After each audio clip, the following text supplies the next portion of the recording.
Hello, I'm Peter from Modern Cooking, Europe's home for the finest artisan crafted kitchen tools and tableware. Today I'm sitting down with Austrian artisan blacksmith and metallurgist Tobias Hangler.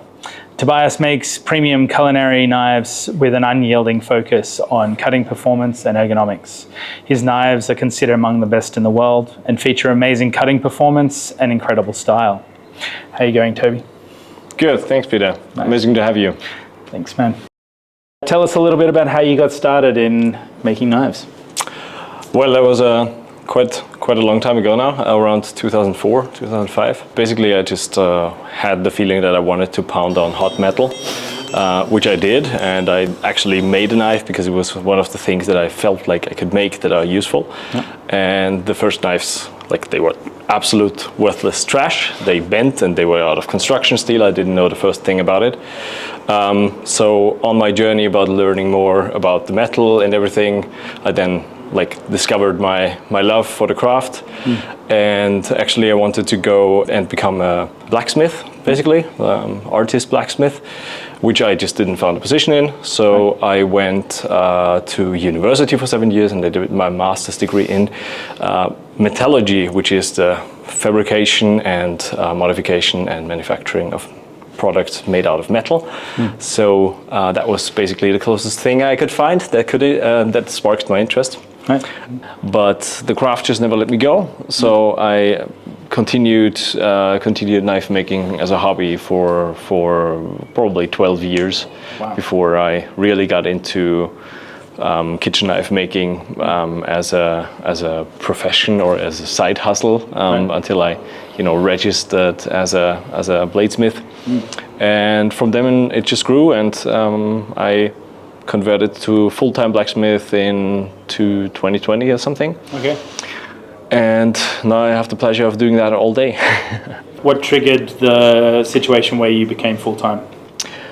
It was mostly that I felt like anything else I was doing at a different company. I always felt like it's interesting, but it's still a waste of time for me because it doesn't lead me in the direction where I want to go.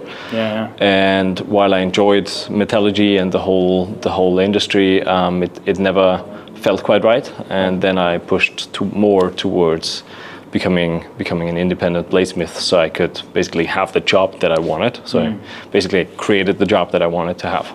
And was there a situation where you made some knives that began to sell to chefs or something like this that kind of, gave you a business? Yeah, I started slow. Everything grew organically. I started, very humbly with tiny orders, custom orders, and then as you feel like you're getting there, and the knife's actually becoming better and better, and then for the longest time you probably strive to getting the technical aspect of the knife to where the industry is, where your factory-made knives are, or where the stuff is that you compare it to, and then at some point you become better, maybe. Right. So that was the turning point. It was kind of in your more internalized view, like a situation where your standard or the goal you had in mind in terms of your standard reached a point where you were satisfied and comfortable to. Once I was better than what you could get around the corner. Yeah. That was where I was like, okay, now this really makes sense. Now it's not just fun. Now it's proper business. I'm gonna do it. I kind of thought that you came at it from the other direction and did the metallurgy and then entered into knife making as an option for what you could do with that education, not kind of the other way. So you took a very long way around, essentially. Yeah, it was a big detour, and maybe it wasn't necessary, but it was a fantastic way to find out all about the myths that are around knife making. What's true, what's not true. There's so many things, like the Damascus is the best steel in the world, and then you find out like Damascus is not a steel, it's technique, and there's thousands of different versions that you can make, and so it just helps you sieve through. You've got a foundation, a technical foundation, rather than an experience foundation, which most knife makers have. Is essentially they try it, they get better at it through their experience with it. You look at it through technical eyes, through academic eyes, which is certainly different. Tell us a little bit about what people can expect from your knives. I would say I'm very performance driven. So I make knives that are function first, and I make a wide spectrum of knives, I would say. So while the function is always my priority, I have knives that are falling more into the puristic, simplistic category, all the way to very exclusive and artistic knives, I would say. Right. But for me, the factor of performance is just, I would say, the consequent. I mean, I think most knife makers would say the same. I think in your case, that's kind of putting it lightly. With your academics behind you, I think that you take it to another level. Thanks. I try to incorporate everything that I've learned from programming, temperature control measures, and it's never as simple as it seems on the outside. No. There's quite a lot of work that goes into the details behind the scenes. That's where I think, the technical side and the performance side has been a really big thing for you, is heat treat, ensuring that steel is absolutely optimal. Do you want to talk a little about that? Yes, absolutely. I mean, we spend so much time as artisan blacksmiths on the product, on the knife, grinding it, making different patterns and surface finishes and all of this. So that I always felt that in the heat treatment and in the steel choice, you really have to put everything into it, because the product is going to be at a high level already, just like value-wise. Sure. And so you might as well do the extra work in the heat treatment and use the best steels available to elevate the product, to get it. And that does translate into like better usability for the end user. It's Absolutely. not just, bells and whistles essentially. It's easier maintainability essentially, or less maintainability, hopefully. Less sharpening, more lifetime out of your product. No. That's where it goes to, because as I said, we spend a lot of resources, a lot of time and tooling and everything on the product, on the knife. So you want it to have a long life, so all of this pays off, I would say. And so the better steels and the better your heat treatment is, the longer the knife is going to live. Exactly. And the more sustainable the whole process is. Which is also something that's kind of near and dear to your heart, sustainability, right? Yes, I think it all comes together for me. I never liked waste in the first place. I have very hard feelings against that. I don't like wasting resources overall. That's just how I was brought up. And I try to incorporate that into, the flow of how I make knives. And for example, also why I don't do certain techniques of knife making so much, such as patterned Damascus, for example. It just feels a little bit too wasteful for me for what you get out of it. So the cost to output ratio, you don't increase the performance, but you spend a lot of time and material on it. For what's essentially an aesthetic.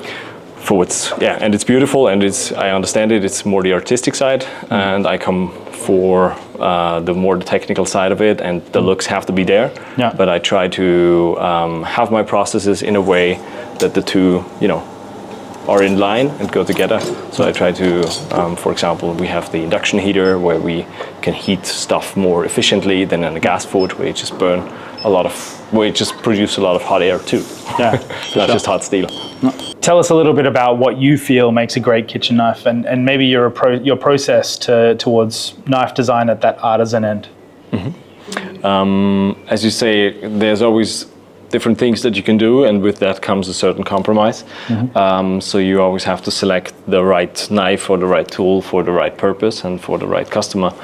So I think that's definitely a challenge in the beginning, finding out what's the right knife for the customer, and so that it's gonna make them happy. I find a lot of joy in, as I said, high performance knives, so very high hardness, very thin edges, good tapers, good balance, and from there it's a matter of preference, going into different grinds. If you want convex grinds, flat grinds, if you want C grinds or S grinds, that becomes a little bit more of a visual choice as well as a preference, a thing of preference more than anything. And the beautiful thing about the knife, I would say, it's such a simple tool, edge in the front, handle in the back. But there are so many nuances to it that you can literally spend your whole lifetime trying to perfect the knife, and you still feel like you're progressing, even though your steps become smaller and smaller. Yeah. But it never becomes boring because it's such a iterative process. And for the customers out there that don't really know a lot about the different types of geometry, you mentioned convex, flat, and S grinds. Do you want to give us kind of a very, I guess, entry-level introduction to those? Sure. I would say the basic grind that most people imagine is going to be a flat grind, which basically just means that the primary bevel, so the large bevel of the knife, is just straight. That makes for a pretty thin edge usually, which has the advantage of low force required to wedge the material apart, the foods. The only downside to that is that you have a little bit more stiction. So because it's a flat surface and you have carrot slice is a little bit wet, it just sticks on there, and that can create a little bit of drag, and it can be annoying because it doesn't come off. No, that's why they're flicking bits off the side of your knife after you slice something up. Exactly, and while it's not a big deal to many people, it can be annoying. So that's where the convex grind would come in, and it creates basically, instead of a flat, it has a slightly rounded belly to it, which makes typically for a little bit more robust edge towards the front. And that means you have to grind it very thinly or very thin on the edge to make a good performing knife, which can be a challenge for the maker. But if you have a good convex grind, the stiction and friction is reduced. So you still have very low cutting forces combined with a little bit better food release, as we say. And the S grind basically says, okay, you don't need the material above the edge to be there. So let's just remove it by grinding in a concave surface.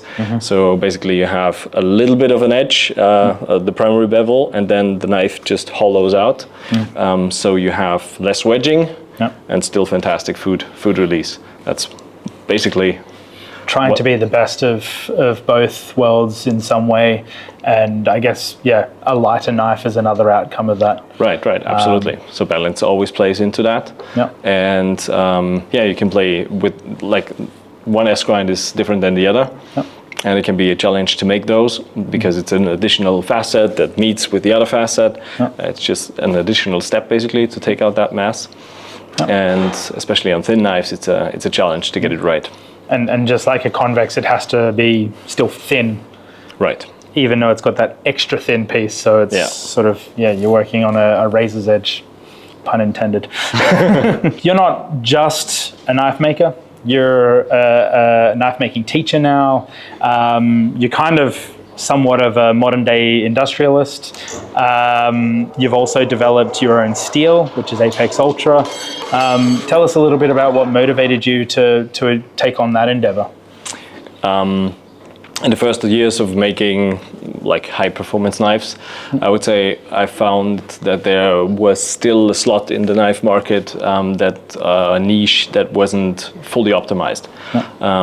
And that's the high hardness range between 65 and 68 HRC, where the edge stability of a knife can be fantastic, but then the conventional steels used to be pretty brittle, so you would have tiny cracks basically in the blade as soon as you have a little bit of side motion.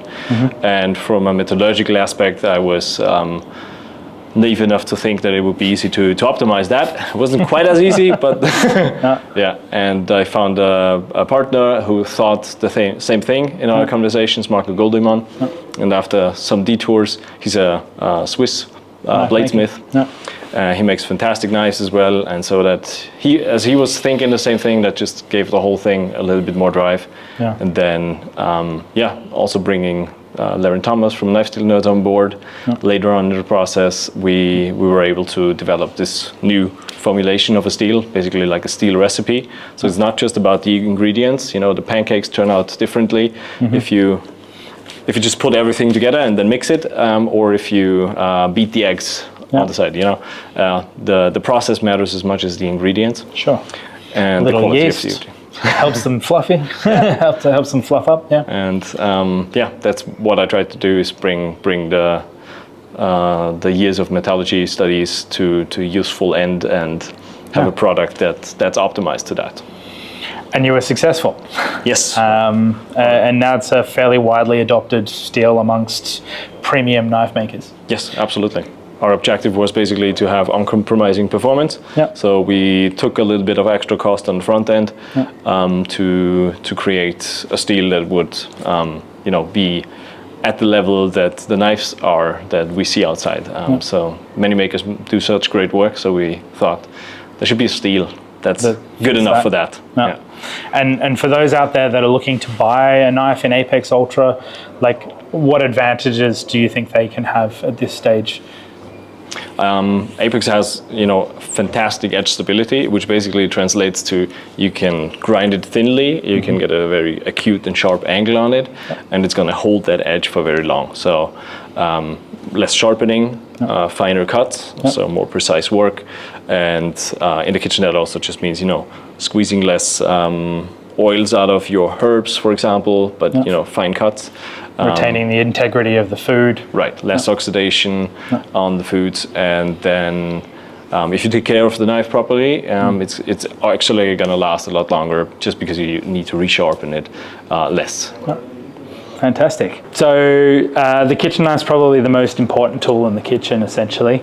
How would you rate your cooking skills? How would I rate my cooking skills? Sufficient. I don't. I have nothing to do with anything, fancy. Let's put it that way. Yeah. I cook for myself and the family, and I think it's good enough. And I try to get better from each time.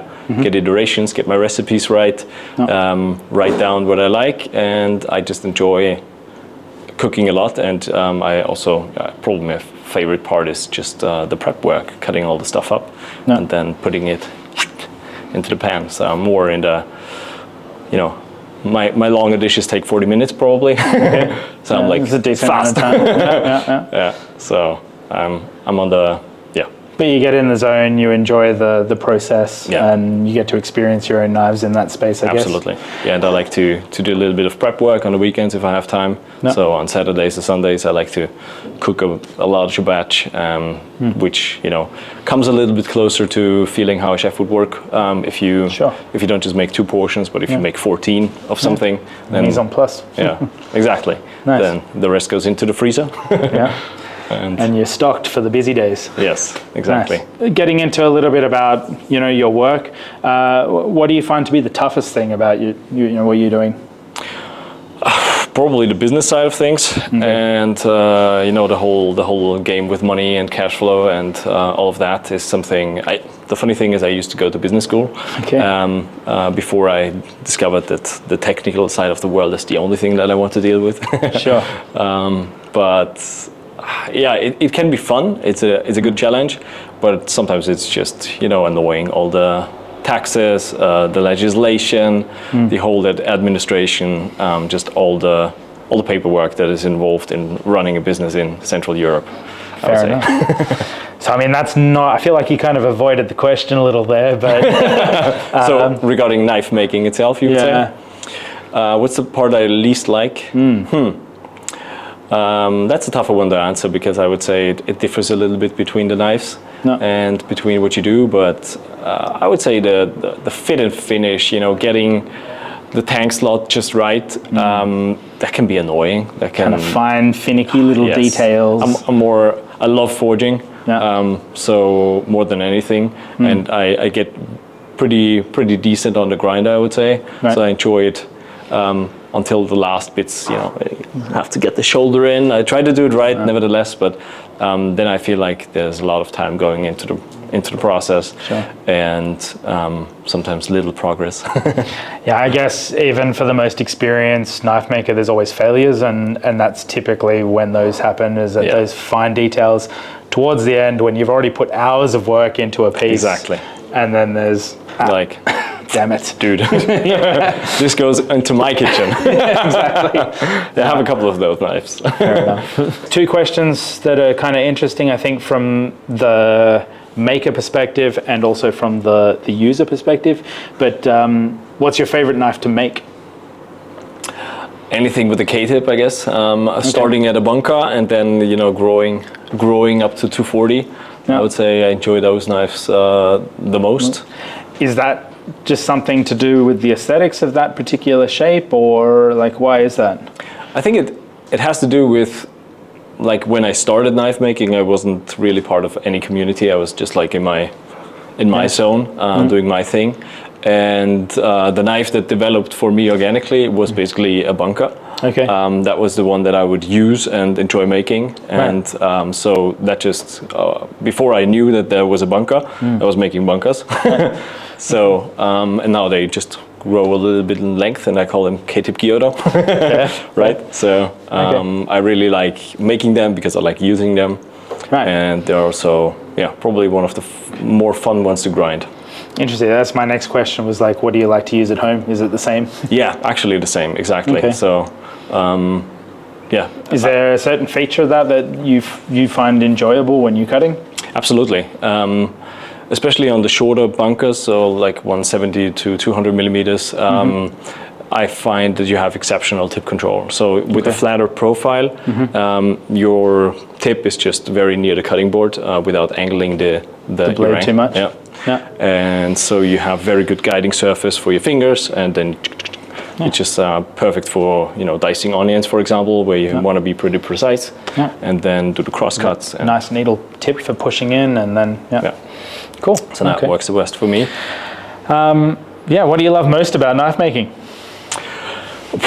It's probably, it sounds a bit cheesy, but the community is fantastic. To be honest, there's so many great people in the community. It's just true. It is true, and it's fantastic because we could have a very different situation if the communication flow was different, and everybody's willing to, or most people are willing to share.